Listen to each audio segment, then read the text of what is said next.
নির্বাচনের আগ মুহূর্তে তারেক রহমানের দেশে ফেরাকে ইতিবাচক হিসেবে দেখছেন জামায়াত, এনসিপি সহ অন্যান্য দলের নেতারা। তার আগমন সব সংশয় কাটিয়ে সুষ্ঠু ভোটের পথকে সুগম করবে বলেও মনে করেন তারা। একই সঙ্গে ভোটের মাঠে সব প্রার্থীদের সহাবস্থান নিশ্চিতে তারেক রহমান গুরুত্বপূর্ণ ভূমিকা রাখবেন বলেও আশা অন্যান্য দলের নেতাদের। দীর্ঘ ১৭ বছরেরও বেশি সময় পর দেশে ফিরছেন তারেক রহমান। দেশের বাইরে থেকেই এত বছর নেতৃত্ব দিয়েছেন বিএনপির। প্রতিকূল পরিস্থিতিতে ঐক্যবদ্ধ রেখেছেন দলকে। বাবা শহীদ প্রেসিডেন্ট জিয়াউর রহমানের হাতে গড়া দলটির নেতৃত্বে থাকা মা বেগম খালেদা জিয়া অসুস্থ হওয়ার পর দূর প্রবাস থেকেই দলের হাল ধরেছেন তারেক রহমান।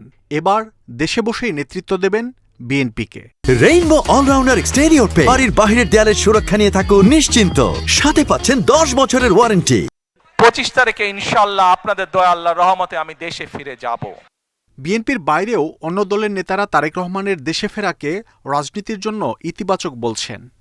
বিএনপির মতন একটা দলকে ঐক্যবদ্ধ রাখা, তাকে গড়ে তোলা এবং বাংলাদেশের সবচেয়ে জনপ্রিয় দলে পরিণত করা, আমি মনে করি এটা নিশ্চয়ই তার নেতৃত্বের গুণাবলী, তার প্রজ্ঞার একটা বড় একটা পরিচয়। যে সময় তিনি আসছেন সময়টা খুব গুরুত্বপূর্ণ। তার আসার মধ্য দিয়ে আমি মনে করি বিএনপির মধ্যে যেমন একটা স্বতঃস্ফূর্ততা একটা তৈরি হবে, একই সাথে দেশের রাজনৈতিক যে সংস্কৃতি সেখানেও আমি বিশ্বাস করতে চাই নতুন একটা মাত্রা যুক্ত হবে।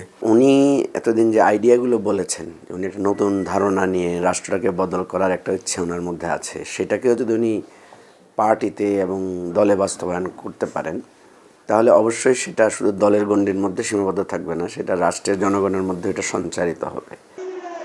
বিএনপি জোটের দীর্ঘদিনের সঙ্গী জামাত এখন বিপরীতমুখী রাজনীতিতে থাকলেও তারেক রহমানের দেশে ফেরাকে ইতিবাচক হিসেবে দেখছেন।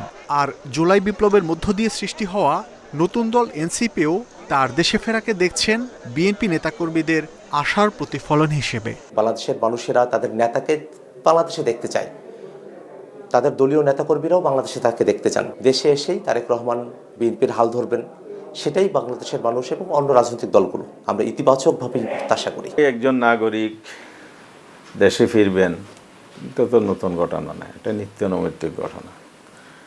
আর উনি যদি রাজনৈতিক দলের একটা শীর্ষ পর্যায়ের নেতা, দীর্ঘদিন ফ্যাসিস্ট আমলে নির্যাতিত হিসেবে বাইরে ছিলেন, এখন আসার জন্য ওনারা দলীয়ভাবে প্রোগ্রাম করতেছে, তো এটা জাতি ঠিক করবে। রাজনীতির মধ্যে এগুলোর প্রভাব কী পড়বে না পড়বে এগুলো আসলে ভবিষ্যতের কর্মকাণ্ডই বলে দিবে। তারেক রহমান দেশে সহাবস্থানের রাজনীতির ইতিহাস সৃষ্টি করবেন, আশা অন্যান্য রাজনৈতিক দলের নেতাদের। মাহমুদ শরীফ, ইন্ডিপেন্ডেন্ট নিউজ, ঢাকা।